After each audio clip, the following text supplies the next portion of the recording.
We are here with Katarina Ivanković, Director of Social Rights and Inclusion at the European Commission, to talk about social policies in the EU and more concretely the European Pillar of Social Rights.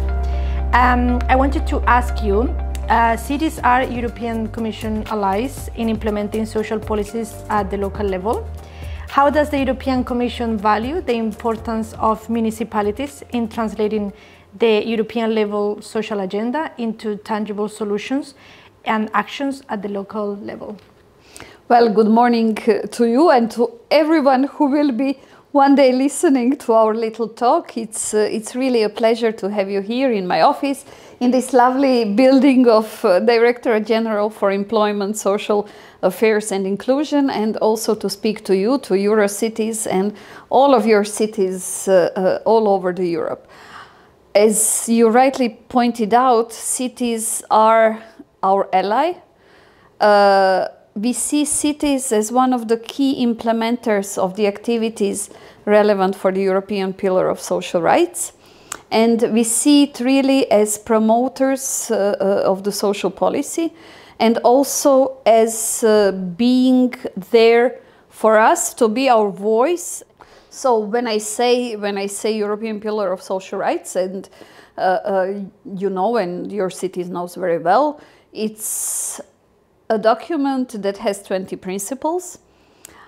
Each of those 20 principles links to the certain policy area of the social policy, and each pillar principle has its weight. What I particularly liked with your work with the Eurocities is that you made it possible to bring the pillar to the cities and also cities to the pillar. And when I say bring it to the cities and cities to the pillar, is the whole system of the pledges that you have organized and put in place. And you can see in my office, there is one of the first pledges from 2019, and it was the Stuttgart Forum, where practically the first pledges were made. And you have come a long way with the pledging. I wanted to ask you actually about the areas of social rights. Which of those areas have been most significantly addressed by the Commission in the recent efforts under the European Pillar of Social Rights Action Plan? Well, the whole European Pillar Action Plan had quite a number of activities, around 130 different actions.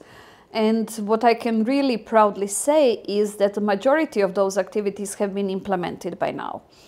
In the area of social policy, we have been so productive, from the minimum wage directive to well-known European Child Guarantee recommendation, where we made sure that children living in poverty in our societies have a free and effective access to certain services.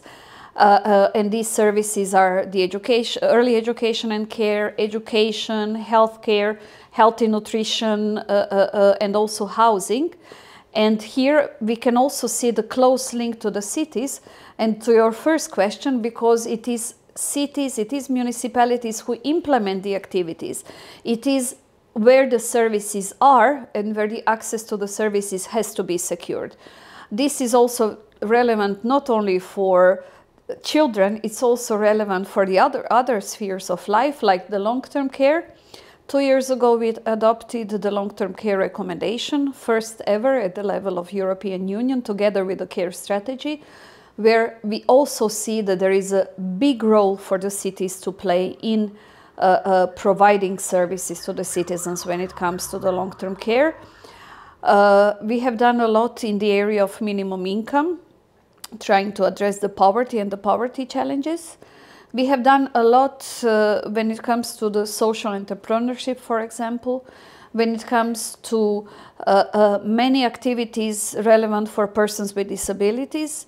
And these are all activities that are based on the pillar, that are based on the action plan, or in some other strategic documents like the strategy for the rights of the persons with disabilities. Would you share with us any additional insights or updates regarding the Commission efforts related to the European Pillar of Social Rights Action Plan? I can tell you that I truly hope that with the pillar And with the action plan, we have really managed to show that it is possible to do so many activities in the area of social policy. It is also very important to give sufficient time for the member states to implement different activities, because every document, every recommendation, every directive that is adopted at the EU level has to be transposed and has to be transferred in the national and the local and the regional level. Therefore, I think the time of really full implementation is to come. Plus, at this time, when we are close to the end of one commission and waiting for a new commission, we also do a lot of assessment and evaluation. What have we done? Are there still some gaps? And we will be ready when the new commission comes also to reflect together what to do next. One thing I have to say is very important for us in the commission, and that's the implementation of European funds.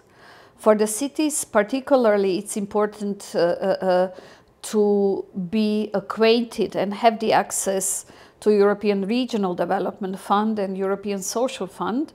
And I know that cities are advocating for more direct link when it comes to the funding and when it comes to the funding opportunities. And that is something that also we ourselves discuss a lot, how to make sure that there is such an access. But then we have to take the look of the whole urban agenda, or for example InvestEU, where the cities really do have a direct impact and direct access to financing.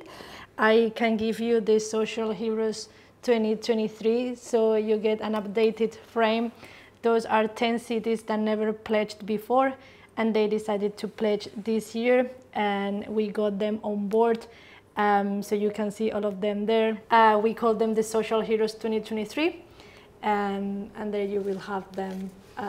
So we can add to my list of pledges. Exactly. Exactly. Yes, thanks a lot. Thank you very much. It was a Thanks pleasure. a lot. Yes, and I also just want to emphasize how important it is the work that you are doing and the work that cities are doing in implementing the European Pillar of Social Rights. It's not always easy to put together activities and pillar principle activities, finances, number of people that it helped, but somehow you have managed to put it all together. And I think this is one of the best ways to see how the top-down policy really gets to those who are the key players in implementing our policies. Yeah. So thanks a lot, and thank you, and I wish you all the best for the future work. Thank you. Thanks.